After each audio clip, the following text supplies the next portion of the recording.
The stellar harmony hummed through hyperspace, carrying its cargo of diplomatic cadets from a dozen different species toward the Galactic Council's training station. Among them sat Naz, her dark hair flowing past her shoulders like liquid shadow, and James, who watched the other species with the quiet alertness that marked all humans from Earth, the notorious Deathworld that had somehow produced a species too stubborn to die. The Zephyrian cadets clustered near the observation deck, their crystalline forms catching the artificial light.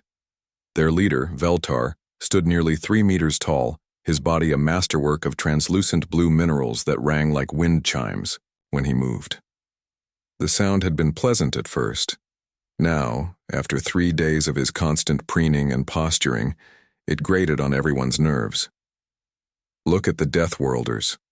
Veltar's voice resonated through his crystalline throat, pitched, just loud enough for the humans to hear. So small, so fragile.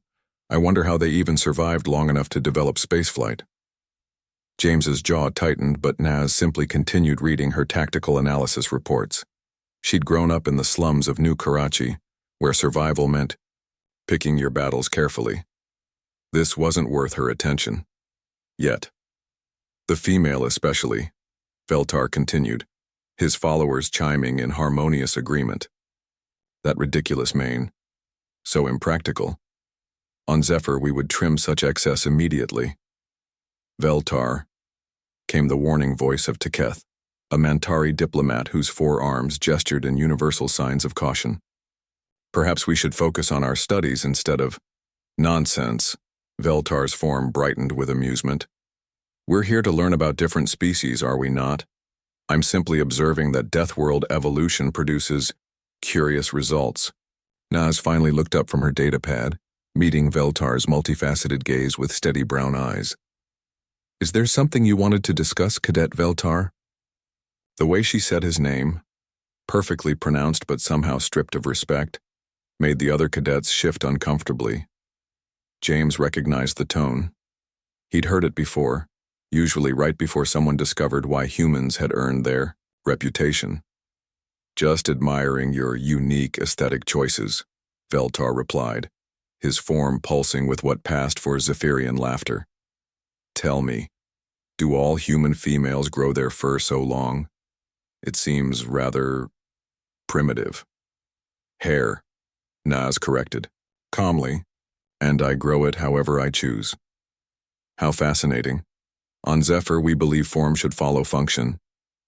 But I suppose Deathworlders can afford such inefficiencies. The next day, Naz woke to find her hair, her beautiful, carefully maintained, hair that had taken years to grow, chopped to uneven stubble. The severed locks lay scattered across her bunk like fallen soldiers. The common area fell silent when she entered. Veltar stood near the viewport, practically glowing with satisfaction. His followers clustered around him, their forms bright, with shared amusement. "Oh my," Veltar said, his voice ringing with false concern. "What happened to your main, Deathworlder? Did you have an accident with the maintenance drones?" James started to rise, anger blazing across his features, but Naz's hand touched his shoulder, a gentle pressure that somehow conveyed infinite danger. "No accident," she said quietly, her voice carrying the soft precision of someone who'd learned violence in dark alleys and darker places. Just a lesson in what humans consider educational. She walked past Veltar without another word, heading for the training deck. The Zephyrian's form dimmed slightly. He'd expected tears, rage, some emotional outburst that would confirm human fragility. This calm acceptance unsettled him. The training session was routine combat simulation, diplomatic scenarios where physical confrontation was the last resort. The cadets were paired randomly.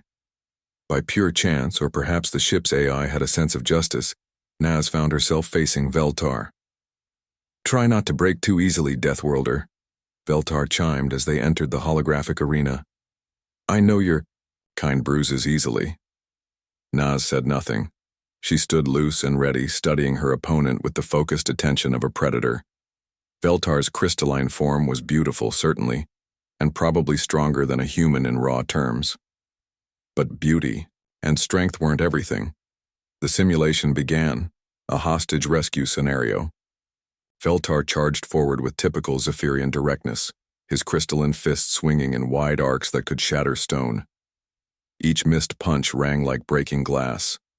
Naz moved like water, flowing around his attacks with an economy of motion that spoke of hard-earned experience. When she finally struck, it was with surgical precision, a palm strike to a stress point in Veltar's crystalline matrix that she'd identified during his boastful displays. The crack was sharp and definitive. Veltar's right arm from elbow to wrist split along its crystal grain and fell to the deck with a sound like shattering stars. The simulation ended. Veltar stared at his severed limb in shock, his form flickering between colors of pain and disbelief.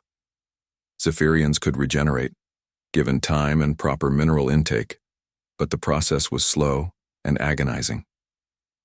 "You cut my arm," he whispered, his voice lacking its usual resonance. Naz picked up the severed, crystal limb and held it up to the light, examining it with the same calm attention she'd given her severed hair. "You cut my hair," she replied simply. "I thought we were sharing cultural practices." She dropped the arm at Veltar's feet. "The difference is, my hair will grow back stronger. Your arm?" She shrugged. "Well, that's going to take months, isn't it?" The other cadets watched in stunned silence as Naz walked away, leaving Veltar cradling his stump. James followed, shaking his head with something that might have been admiration. "That was probably excessive," he said quietly, when they were alone. Naz ran her fingers through her butchered hair, her expression thoughtful. "Maybe, but he needed to understand something important." "What's that?" "Humans don't come from a death world because we're weak," she said, her voice carrying the weight of 1,000 generations who'd clawed their way up from primordial chaos. "We come from a death world because we're the things that other things fear in the dark." By the time they reached the training station, word of the incident had spread. The other species gave the human cadets a wider berth, whispering among themselves about the Deathworld girl who dismantled a Zephyrian warrior with clinical precision. Veltar, his arm slowly regenerating in a mineral bath, finally understood why the galaxy had learned to respect the small, fragile beings from the third planet. They called it a death world, not because it was hard to survive there, but because it had produced something that made survival look easy everywhere else.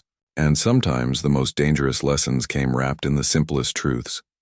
Never mistake patience for weakness, especially when dealing with humans who've learned that survival isn't just about being strong. It's about being smart, ruthless, and utterly unwilling to accept defeat. Naz's hair would grow back. Veltar's arrogance never would.